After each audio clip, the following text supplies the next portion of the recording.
Dosen nyentri. Bismillahirrahmanirrahim. Assalamualaikum warahmatullahi wabarakatuh.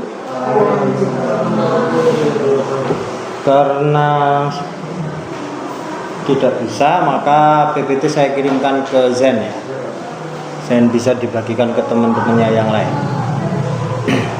Oke, jadi hari ini kita akan melanjutkan aliran-aliran yang ada di dalam filsafat ya.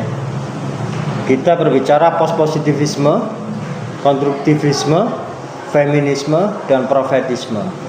4 aliran yang hari ini kita singgung ya, kita pelajari. Ini kayaknya kurang satu ya, Vita ya, nggak ada ya. Iya Pak. Tidak sakit tapi kan? Tidak.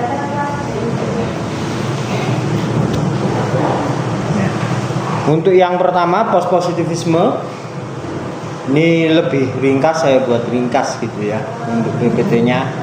Jadi post, yang namanya post itu berarti setelahnya. Jadi kalian kalau di mana-mana ketemu kata post itu berarti setelah ya, atau sesudah. Post itu setelah atau sesudah. Jadi post-positivisme itu berarti pengembangan dari aliran positivisme ya. Yang sifat dari post-positivisme ini probabilitas ya, probabilistik atau bukan absolut ya. Jadi ini bisa dipengaruhi ya, tidak tetap, tidak konsisten seperti itu, sehingga untuk aliran ini itu bisa ada bias untuk ketika digunakan menganalisis. Jadi maksudnya bias itu seperti apa sih? Jadi ketika seorang akademisi, mahasiswa atau dosen ataupun peneliti menggunakan teori post-positivisme untuk menganalisis ya, sebagai pisau bedah. Nah, ini tidak menolak adanya pendapat peneliti di dalam hasil kajiannya. Jadi tidak menolak itu ya. Jadi ini tetap diperhatikan post-positivisme ini, karena sifatnya tadi ya, yang bukan absolut, bukan murni ngomong soal teori post-positivisme seperti itu. Jadi dia lebih lentur daripada positivisme ya, ini. Dan untuk metode ketika masuk ke ranah penelitian ya, yang sering ya, metode yang sering ketika menggunakan teori ini atau pendekatan ini kuantitatif ya. Dan untuk analisis biasanya menggunakan triangulasi. Istilah triangulasi belum pernah mendengar ya? Ada spidol enggak?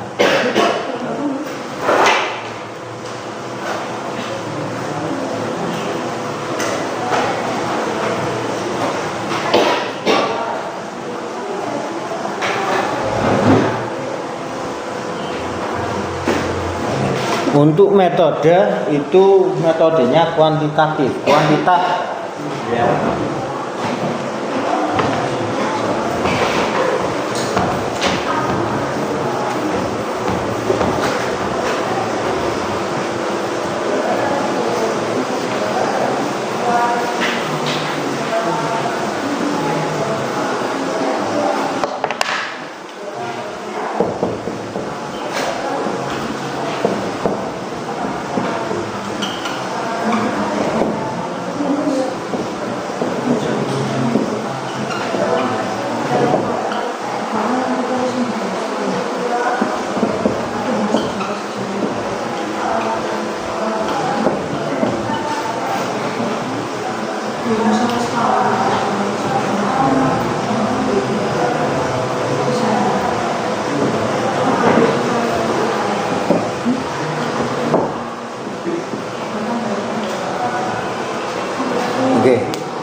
Jadi ketika kita masuk ke metode, mungkin kalian memang belum dapat ya istilah metode penelitian. Nanti itu kalau tidak salah itu semester 5 baru dapat metode penelitian. Tetapi hari ini saya singgung sedikit-sedikit ya, biar berkenalan dengan yang namanya metode penelitian. Nah, untuk metode postpositivisme itu selalu dipakai dalam penelitian kuantitatif. Nah, untuk prodi-prodi sosial ya atau konsentrasi ilmu sosial itu memang sangat jarang menggunakan penelitian kuantitatif, lebih banyak kualitatif karena sosial. Nah, kalau eksakta nah atau bidang-bidang sains itu banyak sekali kuantitatif, malah jarang yang kualitatif. Seperti itu ya. Karena basicnya ilmu pengetahuan ini kan objektivisme ya. Sehingga apapun di dalam ilmu pengetahuan itu kan bisa dicek keakuratannya.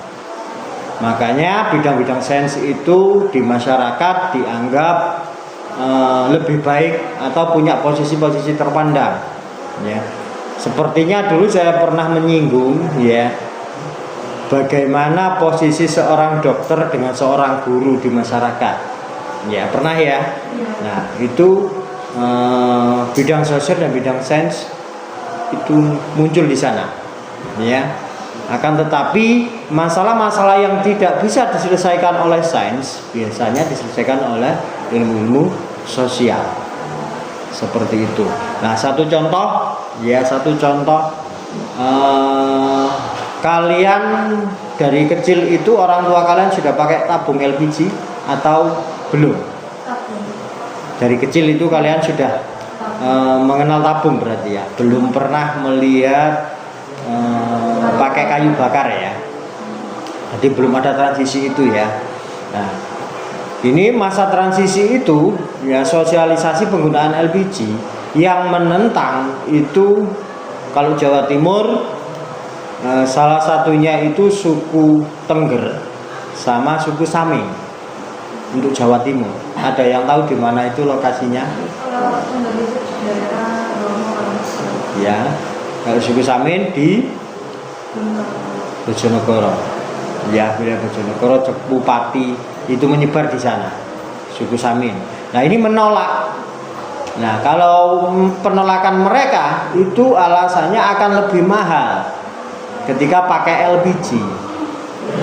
Sehingga itu kan dulu ketika sosialisasi tabung itu kan diberi gratis ya, cuma-cuma ya. Nah, kalau sekarang kan karena bantuannya sudah selesai, kalau butuh ya beli. Ya.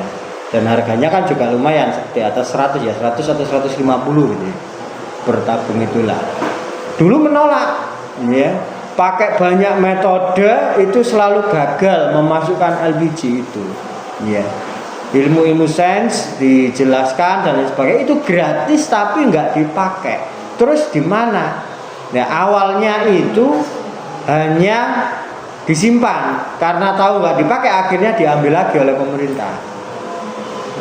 Seperti itu. Akhirnya apa? Yang maju adalah orang budaya, orang ilmu sosial. Ya. Nah, dari situ akhirnya orang budaya itu pendekatannya kan berbeda. Ya. Pendekatannya ini by kasus. Ada masalah apa di Tengger? Di Tengger itu ada yang pernah ke Bromo enggak? Belum ada yang pernah. Pernah. Hawanya seperti apa di sana? Dingin ya. Lebih dingin mana sama Pacet? Dingin Bromo. Itu alasannya orang Tengger menolak pakai LPG. Hubungannya apa?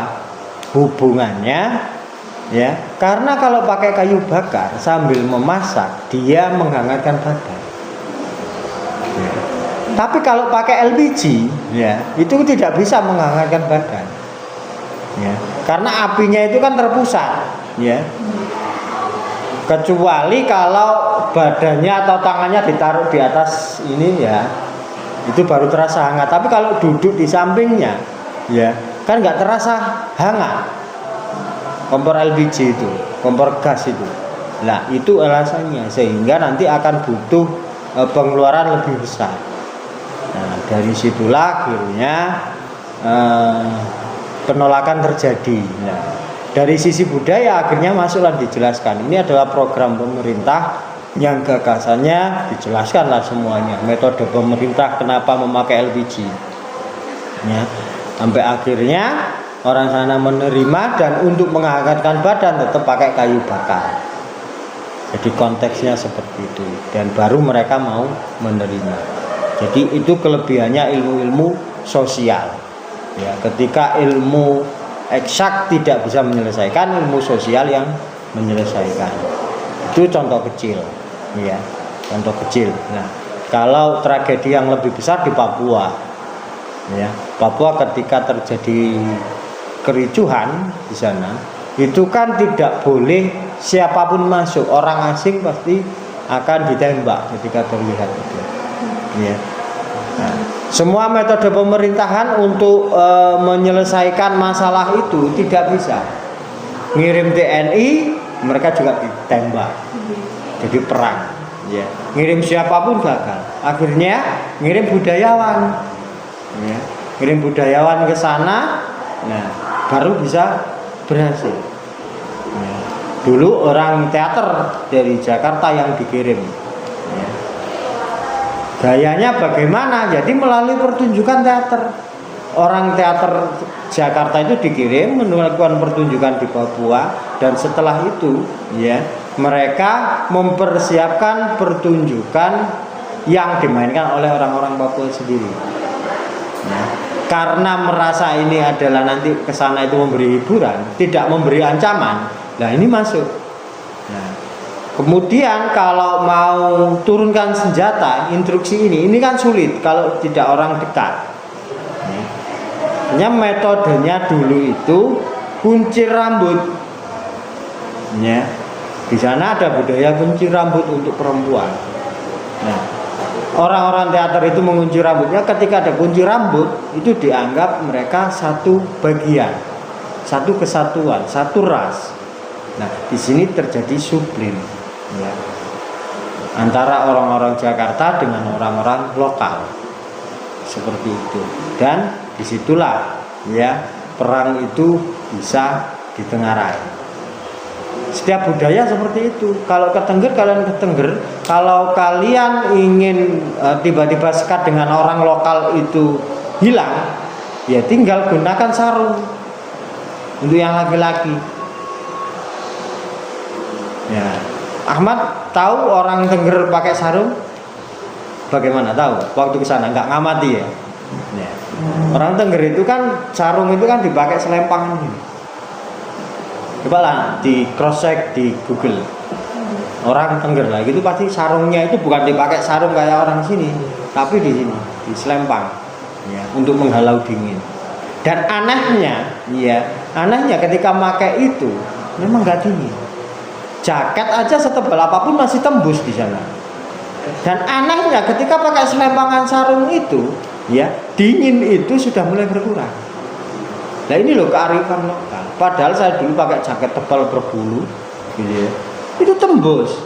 Kemudian saya copot, ya, saya pakai sarung itu awalnya dingin, tapi lambat laun itu kayak tubuh ini beradaptasi gitu. Antara percaya tidak percaya, tapi benar-benar terjadi. Ya. Dan orang-orang sana akhirnya menyapa, jadi care dan lain sebagainya.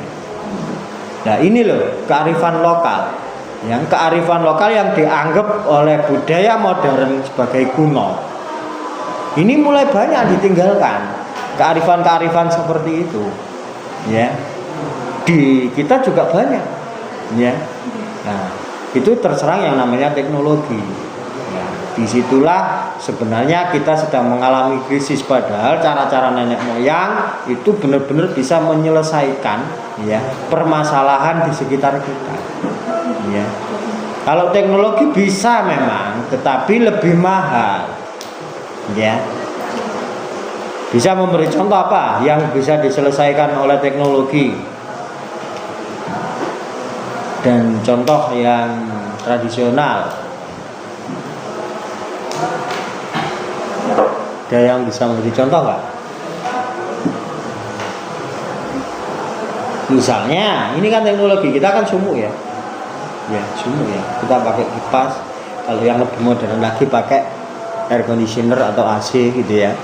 Itu yang teknologi selesaikan. Kalau orang zaman dulu ya menyelesaikan hawa panas itu dengan apa? Kipas tangan ya. Dan bangunan orang dulu itu nggak membuat panas. Seperti bangunan Belanda juga. Iya, salah satu itu kan Belanda itu peninggalan itu ya, maksudnya kolonial ya. Orang kita dulu kan rumahnya sebelum ada batu bata pakai rumah apa? Rumah kayu. Rumah kayu itu nggak panas. Ya, baik dari bambu ataupun dari papan. Kayu itu nggak panas. Bisa ya, kan dia keras sebenarnya lebih tipis ya kalau Nah, disitulah kearifan lokal. Tapi kalau kita pakai batu bata seperti ini, kalau kita nggak pakai kipas nggak kuat. karena saya punya satu saudara di daerah Pacet itu rumahnya masih pakai kayu, Pak. Itu kalau kesana waktu hari raya itu loh, wading gitu. Bukan maksudnya gara-gara rumahnya di Pacet, bukan. Cuma memang beda gitu. Sebelah-sebelahnya itu memang sudah modern semua rumahnya, tinggal itu aja. Memang masih dijaga. Masih dijaga ya. Nah itulah kekuatan kearifan lokal yang dianggap kuno, tetapi sebenarnya itu solusi. Ya. Nah ini kadang pergeseran kebudayaan itu kita tidak menyadari tiba-tiba bergeser dan banyak yang hilang. Dan ketika kita ingin kenyamanan maka harus mengeluarkan biaya, beli kipas, beli AC dan lain sebagainya, ya seperti itu. Itu positivisme ya. Selanjutnya kita masuk ke konstruktivisme. Slide nomor 3 ya. Konstruktivisme ini ya konstruksi ya, dari kata konstruksi kata dasarnya. Isme aliran. Jadi pengetahuan yang dibangun secara sosial. Ya. Jadi ini pengetahuan yang dibangun secara sosial. Yang menganggap bahwa realitas itu sangat subjektif, dipengaruhi oleh konteks. Ya. Seperti ini, realitas itu bersifat subjektif dan dipengaruhi oleh konteks. Sedangkan untuk konstruktivisme ketika dilakukan untuk keilmuan atau penelitian, maka peneliti itu terlibat di dalam studi kasus itu. Ya. Satu contoh seperti yang saya sebutkan tadi. Ya. Ketika ini sebuah riset LPG tadi kan pemerintah itu mengirim orang budaya. Ya. Dia harus masuk ke dalam situ, ke masyarakat situ. Ya, setelah masuk kemudian dicari tahu alasannya apa, alasan itu ketemu, soal biaya nanti akan lebih membengkak. Ya, permasalahan sudah ketemu, akhirnya solusi bisa ditemukan. Jadi peneliti itu terlibat di dalamnya. Ya, ketika seseorang meneliti budayawan tadi, jadi tidak bisa hanya wawancara saja, tetapi terlibat dan hidup langsung di situ. Ya. Seperti juga orang teater tadi, ya, ketika masuk dia terlibat di dalamnya. Ya. Ini metode konstruktivisme. Ketika dilakukan sebuah penelitian, jadi harus terlibat di dalamnya. Tidak bisa hanya datang untuk wawancara, mengambil data, tidak bisa seperti itu kalau konstruktivisme. Jadi ini perlu diingat-ingat ketika nanti suatu ketika mau membuat analisis pakai teori konstruktivisme, berarti harus terlibat secara langsung. Peneliti itu harus menjadi bagian di sana. Ini contoh unik lagi, kalau budaya itu unik. Budaya karena kacamata budaya itu kan luas. Beberapa saat dulu saat saya studi S2, kurang lebih tahun 2014-2015. Anak S1 sastra Indonesia ya, karena di sana UNER itu bukan basic kampus pendidikan, ya, tapi kampus umum. Ya. Nah, penelitian anak sastra Indonesia di sana itu meneliti togel, tahu togel? Tahu togel nggak? Iya, toto gelap. Nah, kan kepanjangan dari toto gelap ya. Yang pakai nomor-nomor itu loh, nomor berapa di itu. Tahu ya? Nah, itu diriset oleh mahasiswa UNER untuk skripsi. Dan dia ya terlibat di dalamnya. Jadi sampai harus tahu bagaimana ini nomor 1 itu apa, 2 apa dan seterusnya. Ya. Jadi dia harus terlibat di masyarakat situ. Sampai bagaimana cara ngerekap, hitung-hitungannya sampai ketemu nomor ini. Nah, itu diteliti anak mahasiswa sastra Indonesia. Ya. Jadi dengan kacamata budaya, sastra itu bisa menjadi lebih luas, tidak hanya sekadar teks, tetapi sastra itu menaungi narasi yang ada di masyarakat. Ya.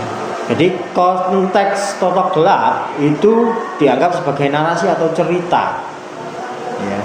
Sehingga diteliti oleh mahasiswa sastra seperti itu.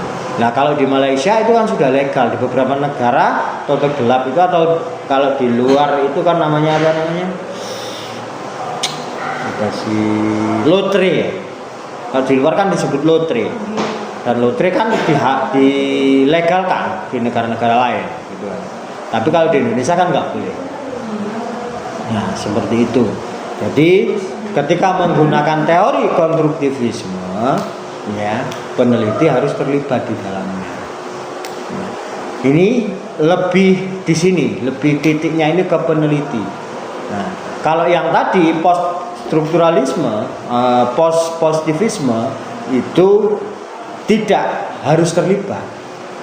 Ya, tidak harus terlibat. Nah, kalau di sini ya sama-sama terjun untuk mengambil data, tetapi kalau konstruktivisme itu harus terlibat. Nggak boleh hanya wawancara, nggak boleh hanya survei. Ya, seperti itu kalau konstruktivisme.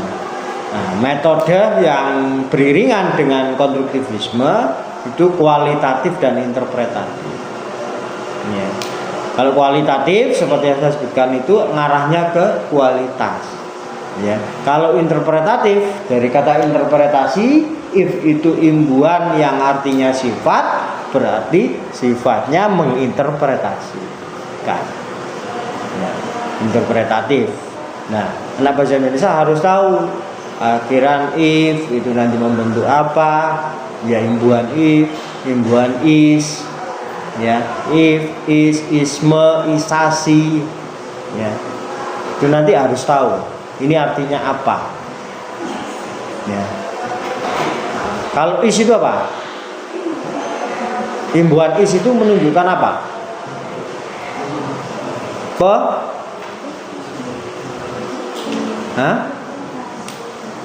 Imbuhan is itu sifatnya akan membentuk kata apa? Ini cek kebahasaan ini, anak bahasa Indonesia kok. Cek kebahasaan. Apa? Imbuhan is itu membentuk kata apa? Itu Pak. Orangnya mungkin. Orangnya, pelaku. Imbuhan is itu pelaku. Jadi coba dicari tahu apa yang dapat imbuhan is. Aktivis. Aktivis. Pelaku. Ya, apalagi? Yang is. Pak, ayo.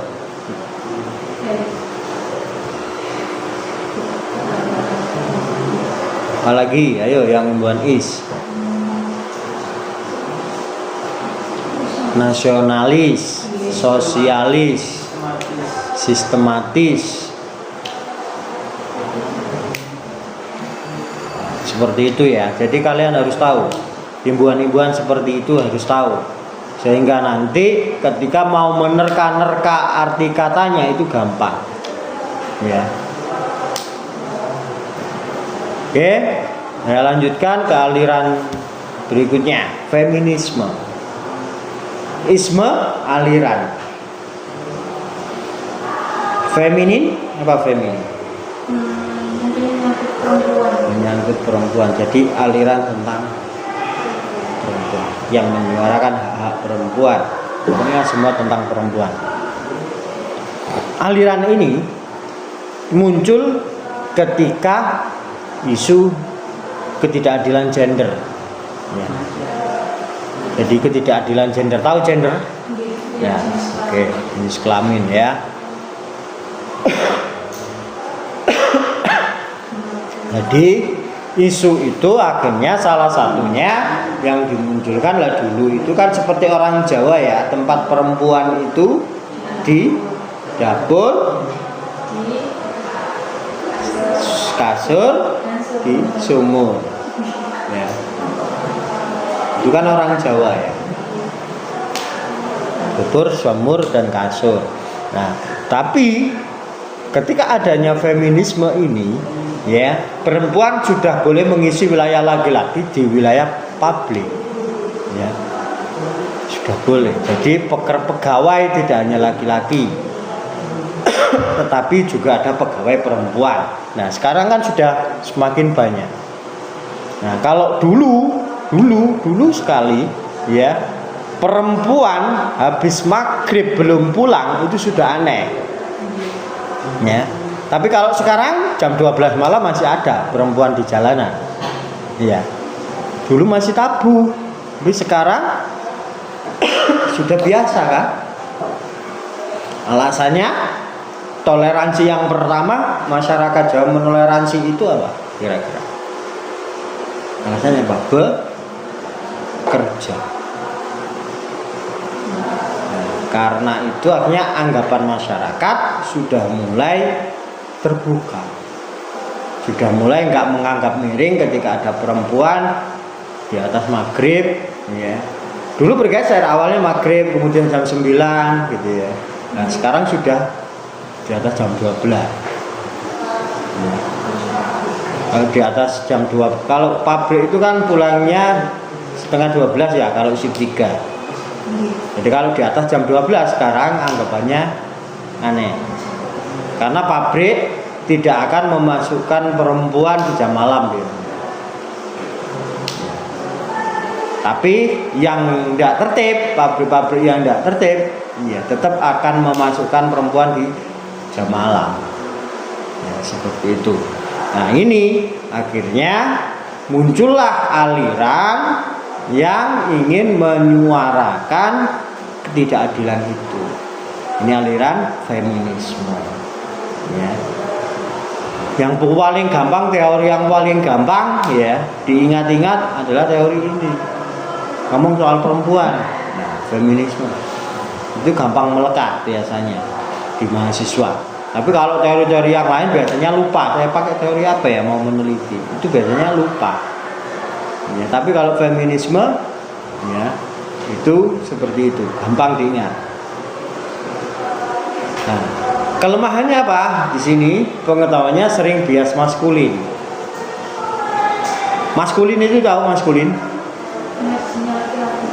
Energinya. Jadi kalau feminin itu perempuan, kalau maskulin itu sifat kelaki-lakian.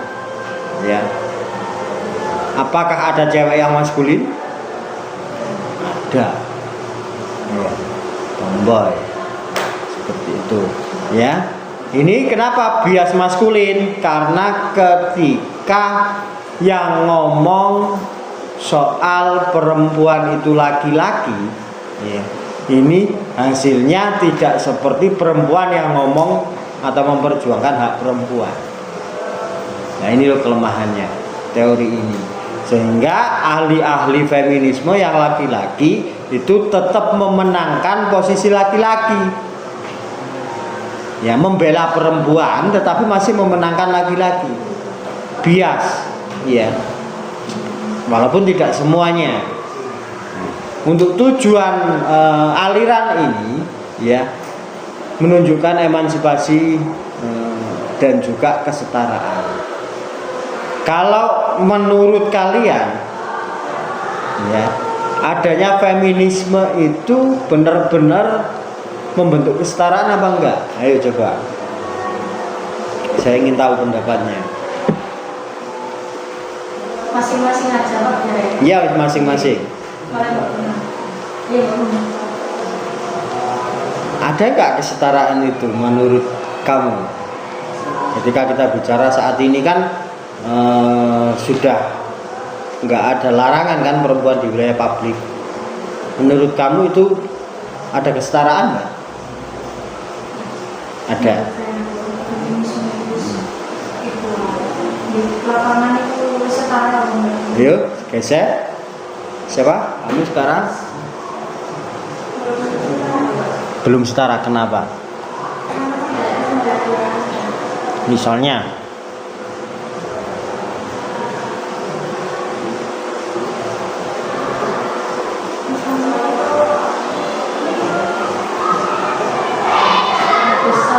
satu instansi. Contoh nih, instansi ya, satu instansi. gilirannya yang lain dipikirkan jawabannya, harus ada argumen. Ayo.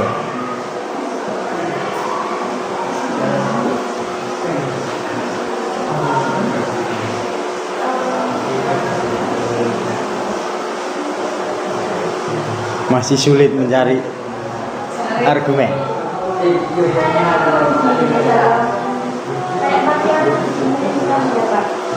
Kayak apa? Patriarki. Gitu ya. Oke. Coba, baby.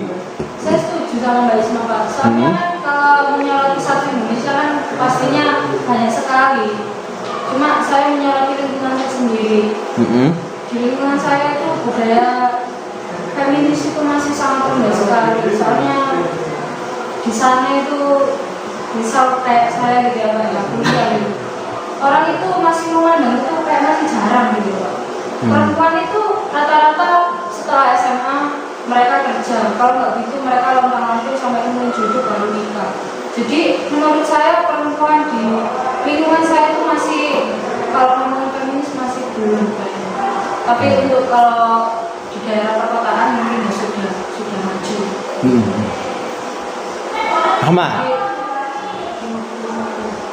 Iya kan, dari itu kalau di desa ada itu itu juga dibanggakan gitu loh. Yang laki-laki apa yang perempuan? Iya, kalau mungkin laki-laki kalau nggak kuliah, yang penting dia nggak kalau di rumahnya itu sudah hebat. Nggak dituntut kayak kita kan harus kuliah tinggi-tingginya gitu. Oh, malah seperti itu ya? Perempuan harus kuliah tinggi-tingginya gitu ya? Sebaliknya berarti kan? Iya, soalnya kita kan belajar kalau belajar. Berarti kontra berpendapat itu memang dan jadi kalau maksudnya kan kontra berpendapatku kan perempuan kan gak disetarakan. Nah, KPR kan justru perempuan segitu untuk lebih maju. Iya. Oh, maksudnya nggak setara itu cara memandangnya berbeda. Iya. Oke. Ayo Mas Ahmad, coba, ayo Mas Ahmad gimana? lingkungan sama-sama.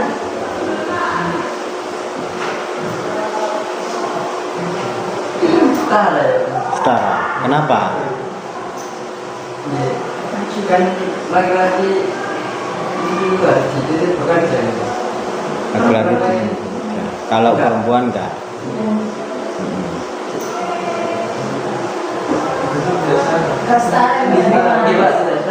Tidak setara. Kalau di Indonesia itu setara.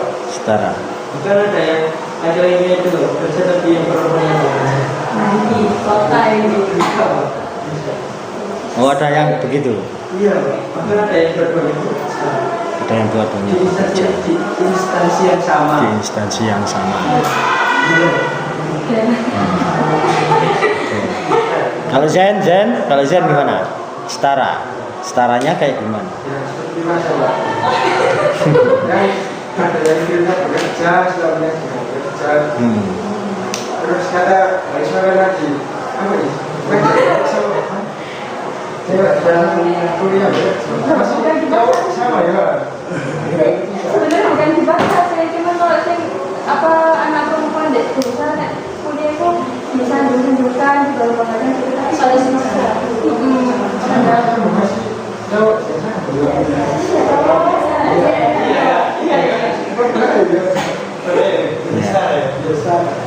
Ini jadi seperti itulah ya kondisi di masyarakat. Tapi ketika kita bawa ke aliran kepercayaan, nah, Di situ titik di mana punjernya berada. Kalau kita ke Bali, punjernya itu malah terbalik. Ya. Perempuan yang harus bekerja, laki-laki ya, nyantai atau bete, minum dan lain sebagainya. Di Bali seperti itu. Jadi kalau kalian di Bali sempat mengamati dulu waktu rekreasi atau waktu apa gitu ya, kuli panggul, tukang becak, sopir angkot dan lain sebagainya yang di Jawa dikerjakan oleh laki-laki, di Bali dikerjakan oleh perempuan. Ya, kepercayaan di sana agama ya Hindu dan juga penganut patriarki. Soalnya diibaratkan seperti dewa. Pernah baca. Seperti itu. Nah, ini tentunya di sini ketika yang diperjuangkan harus ke wilayah publik, di sana malah gak perlu diperjuangkan, malah sudah di depan. Iya, di Bali seperti itu. Ya.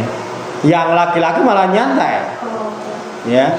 Tetapi kalau ke Indonesia secara mayoritas, ya, mayoritas berarti kita ngomong agama Islam. Di dalam Islam, ya, itu berbanding terbalik dengan di Bali. Ya, laki-laki sebagai punjernya. Ya. Laki-laki sebagai punjernya. Ngomong soal warisan, ngomong soal tanggung jawab dan lain sebagainya. Ya, mengapa apakah ini tidak adil? Adil kenapa coba? Ya, ayo Mbak Febi. Nah, ini asik ini ya. Karena perempuan sudah ngomong itu adil. Oke, silakan. Soalnya saya kan juga perempuan, mungkin saya bilang adil. Karena kan yang diuntungkan perempuan. Karena yang diuntungkan perempuan. Iya. Iya, karena yang diuntungkan perempuan. Oke. Ketika di dalam Islam misalnya ngomong kesetaraan gitu ya, ingin muncul ke wilayah publik gitu ya. Nah, ini kan juga di dalam Islam itu juga banyak pertimbangan, banyak ajaran gitu ya. Kalau memang kemaslahatannya perempuan ini di wilayah publik itu besar, maka boleh. Tapi kalau mudorotnya itu yang lebih besar, maka lebih baik di rumah. Jadi Islam itu fleksibel sebenarnya. Ya, Islam itu fleksibel. Nah, maka kalian sebagai perempuan kalau menurut kacamata Islam ya bukan feminisme ya. Saya keluar ini masalahnya besar apa enggak? Jadi kan kayak gitu. Misalnya kalau perempuan-perempuan yang kuliah ini, nah, lalu selain belajar tolabul ilmi, yang kedua juga kan punya harapan nanti untuk peradaban yang lebih baik, ya, pendidikan yang lebih baik, status sosial yang lebih baik, harapannya bisa mendongkrak status keluarga, perekonomian keluarga itu kan harapannya ya. Nah, ini berarti maslahat. Nah, itu dilihat, setiap pergerakannya itu dilihat, sehingga nanti seperti itu. Nah, kalau ngomong yang terjadi di masyarakat, misalnya perempuan ingin khususnya di Indonesia atau khususnya Islam gitu ya. Jika perempuan ingin masuk ke wilayah laki-laki, tapi perempuan-perempuan itu tetap ketika posisi yang tidak menguntungkan dia, maka tetap diberikan laki-laki. Seperti itu. Contoh misalnya, ya saya menemukan ada perempuan pejuang feminisme gitu ya. Saya goda malah. Sudah menikah? Sudah menikah. Sekarang sudah. Biasanya kan kalau orang feminis kan gimana dia tak mau nikah gitu. Macam-macam. Jadi kayak misalnya ya, saya goda. Jadi kayak angkat-angkat gitu ya. Katanya feminisme diangkat sendiri loh. Kenapa kok nyuruh laki-laki ya gitu? Dia kan getol bicara soal feminisme di setiap pergerakan dan lain sebagainya. Tapi giliran berat, ya temennya yang laki-laki yang disuruh ngangkat. Nah ini kamu sendiri saja sudah tidak adil di dalam pikiran, saya bilang begitu. Nah, hanya kalau kasus di Indonesia feminisme itu masih timpang, ya masih belum bisa berjalan. Itu untuk feminisme. Kemudian untuk metode ketika ini digunakan sebuah penelitian, ya, naratif dan pengalaman perempuan yang dijadikan titik atau objek dari kajiannya. Ya. Jadi cerita-cerita tentang perempuan, pengalaman-pengalaman perempuan gitu ya. Ini yang menjadi metode pendekatan dari feminisme. Itu. Nah, kemudian yang terakhir ya, profetisme. Profetisme inilah yang saat ini sedang menjadi fokus saya. Bahkan teori saya strukturalisme profetik.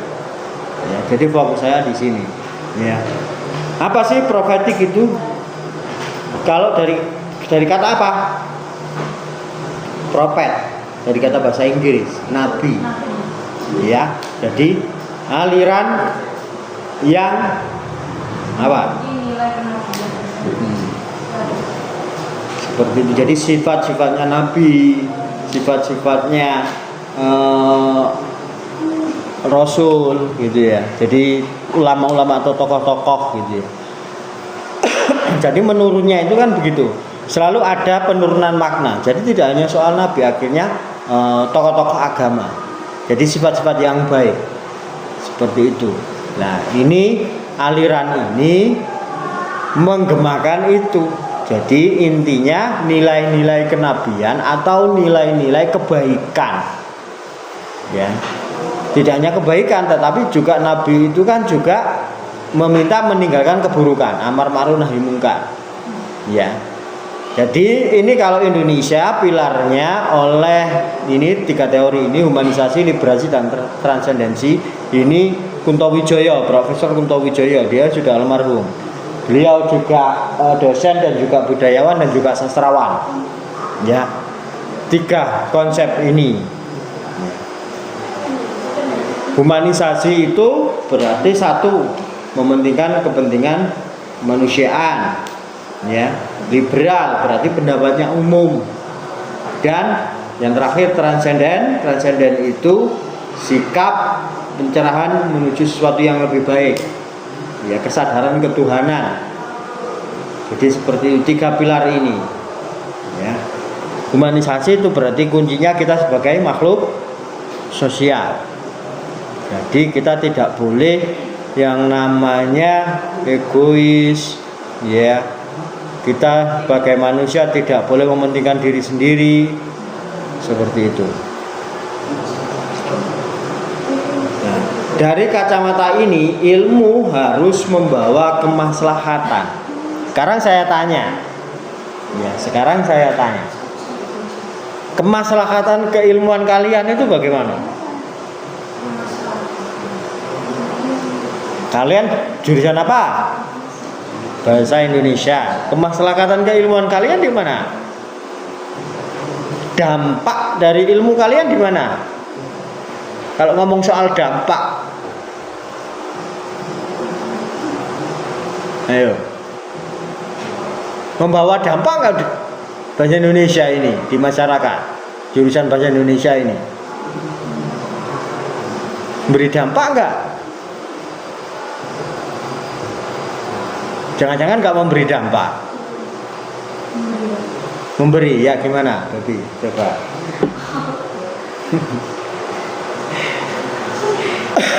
Ayo, memberi dampak nggak? Jangan-jangan nggak memberi dampak anak-anak bahasa Indonesia ini. Hah? Ayo,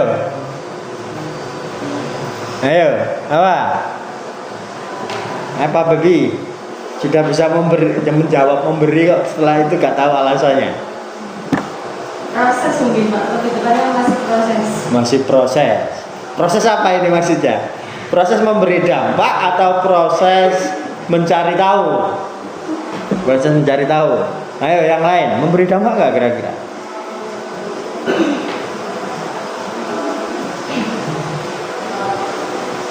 Caranya untuk mengetahui itu, maka pilar filsafat itu diberikan. Ontologi, epistemologi, aksiologinya itu. Akan ketemu.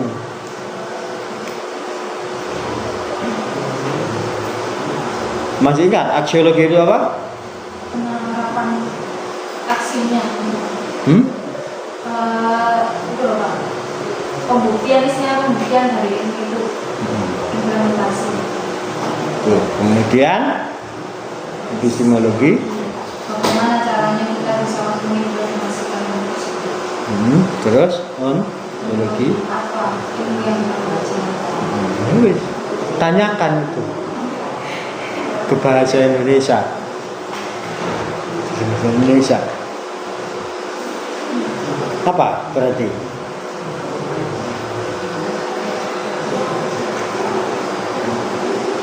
Mungkin yang sebenarnya dari sisi humanis ya Pak.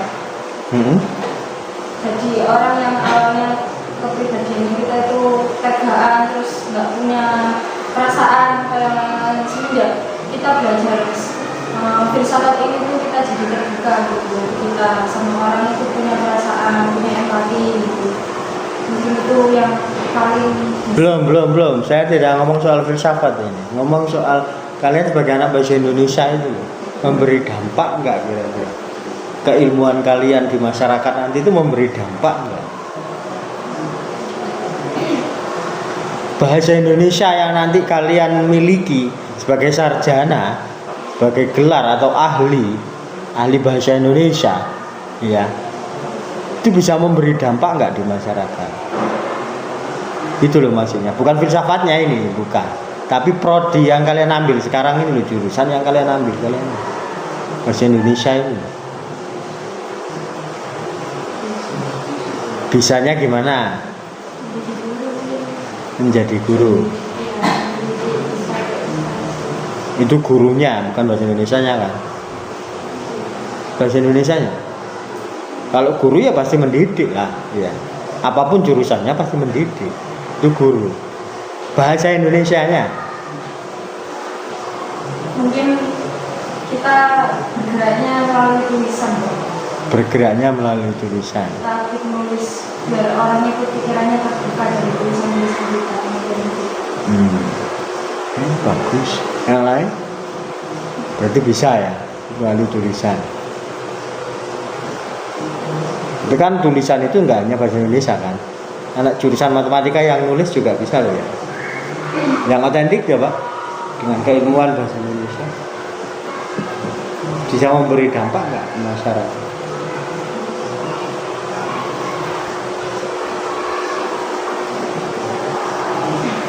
Sulit ya.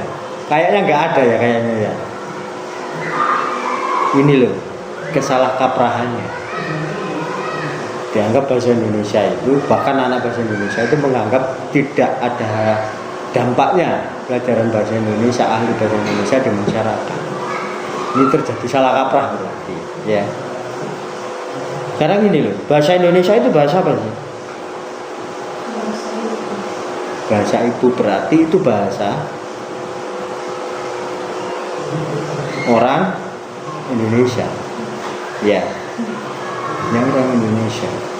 Apakah semua orang di Indonesia itu bisa berbahasa Indonesia?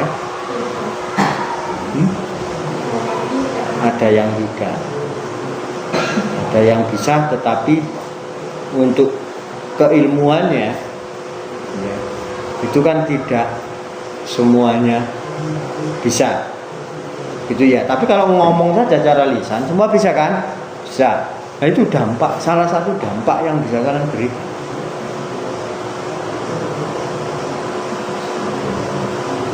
Pak, kok jelimet Pak keilmuannya mengharuskan dampak itu mengajarkan satu ya.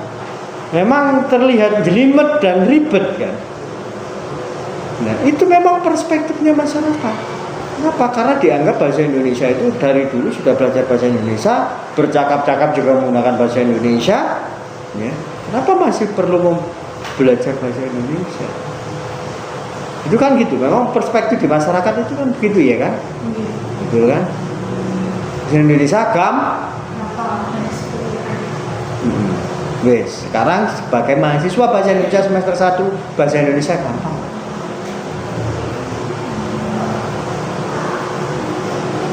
Kalian sebagai mahasiswa dan mahasiswi bahasa Indonesia yang baru masuk semester 1 bahasa Indonesia itu gampang apa tidak? Hah? Loh, menurut kalian loh bahasa Indonesia itu gampang apa sulit? Kok mikir sih, Rek? Gampang apa sulit? 50-50. 50-50-nya kayak gimana?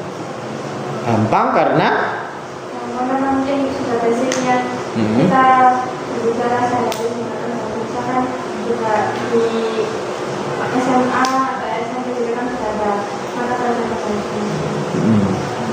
sulitnya mempelajari tentang ada penyanyi mendalam biara bersama dan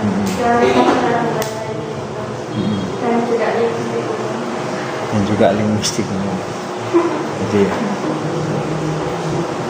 berarti gampangnya karena ngomong itu keseharian sih. Tapi sulit ketika dipelajari lebih dalam. Berarti kamu masih menggunakan perspektif umum. Ya, perspektif umum. Kenapa kamu masih semester 1 masih ya, menganggap bahasa kuliah bahasa Indonesia gampang ya. Itu banyak loh yang menganggap begitu. Dulu saya selalu bertanya ke mahasiswa semester 1, kenapa? Saya kira nanti belajar bahasa Indonesia itu nggak mikir, gampang, biasanya gampang. Karena bahasa Indonesia kan gitu-gitu aja, Pak. Ternyata ketika melihat mata kuliahnya dari semester 1, kok banyak ya? Kok ini ya? Kok ini ya? Nah, mata kuliah itu kan banyak. Ngomong soal bunyi saja sudah ada ilmunya sendiri. Nah, di situ akhirnya berkata bahasa Indonesia sulit. Ya. Nah, itulah salah satu nanti dampak yang bisa kalian berikan ya. Itu ke masyarakat. Masyarakat itu menganggap bahasa Indonesia itu gampang. Ya. Tapi bahasa Indonesia itu sebagai bahasa lisan. Bahasa itu kan ada lisan dan ada tulis. Ketika ngomong soal tulis lah ini loh. Hampir 99% orang Indonesia belum bisa. Jika ngomong tulisnya, keilmuan tulisnya. Ya, nah ini loh dampak yang bisa kalian berikan. Pak, sesepele itu? Tidak sepele. Kalau bahasa Indonesia ini sudah mengakar dan kuat ke masyarakat Indonesia, ya, maka bahasa Indonesia akan menjadi bahasa yang kuat. Bahasa yang kuat itu akan berdampak ke negara. Ya. Nah, ini bahasa Indonesia sekarang sudah resmi digunakan sebagai bahasa PBB. Ya. Jadi kalau sudah resmi menggunakan bahasa PBB, berarti pengguna bahasa Indonesia, ya, nanti punya beban moral baru. Apa? Kebahasaannya harus baik.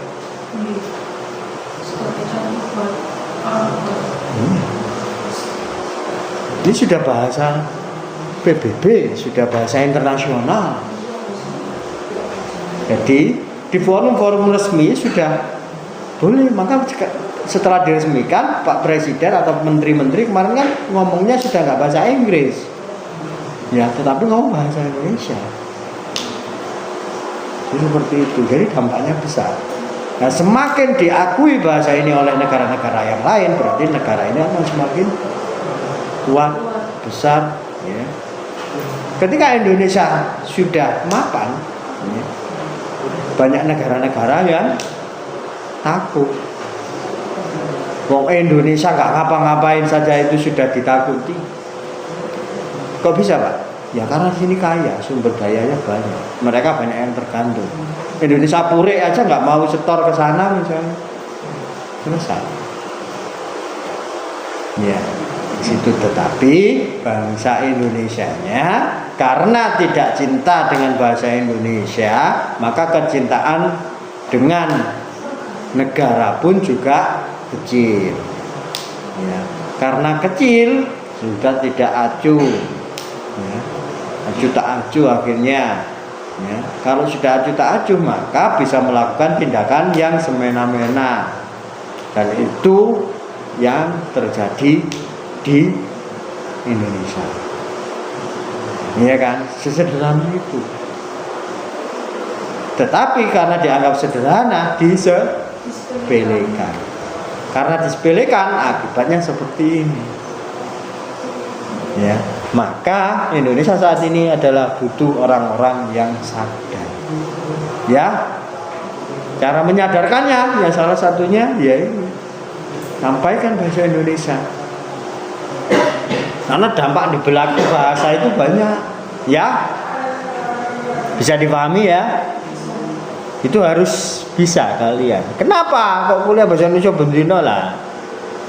Kalian harus bisa menjawab sebagai anak bahasa Indonesia. Kok serius banget jawabanmu? Nah, kita ngomong soal keilmuan, kok nggak serius ini? Nah, ini misalnya kalian di pergaulan nongkrong-nongkrong sama teman-teman kalian, ya pasti akan dianggap sepele. Lah kalian sebagai anak bahasa Indonesia harus tahu alasan kenapa saya kuliah di bahasa Indonesia. Ya, seperti itu. Kemudian untuk ilmu harus membawa kemaslahatan. Itu kalau profetisme ya. Kita kembali ke profetisme. Kita kembali ke filsafat. Kemudian untuk metodenya interdisipliner. Ya, inter itu berarti ada banyak. Ya. Ada lebih dari satu. Tapi kalau banyak itu multi. Ya. Kemudian memegang etis. Etis itu berarti apa? Dari kata etik. Ya. Berarti orang yang menjalankan profetik itu berarti sikapnya harus etik, sikapnya harus baik. Yang ngomong menyerukan profetisme tetapi sikapnya enggak baik, nah ini akan ditimpa.